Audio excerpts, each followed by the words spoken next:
Hey everyone, welcome back to another quick tutorial. I'm your host, and today we're diving into video 437. How to log out of Notion in 2025. Whether you're sharing your device or just want to boost your account security, knowing how to log out properly is a must. Notion has evolved a lot, and by 2025, it might have some new features, but the core process remains straightforward and user-friendly. Let's jump right in. First things first, make sure you're on the Notion app or website. If you're using the web version, which is super common, start by clicking on your profile icon in the top right corner. That's the little circle with your initials or photo, easy to spot. Once you click that, a drop-down menu will appear with various options.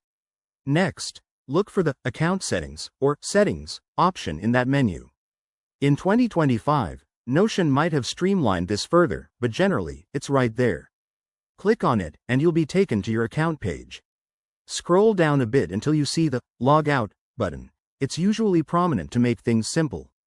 Go ahead and click Log Out. A confirmation pop-up might appear asking if you're sure, especially if you have unsaved work. Always double-check your tabs for any ongoing edits before proceeding. Once you confirm, you'll be signed out instantly, and you'll see the login screen again. One quick tip.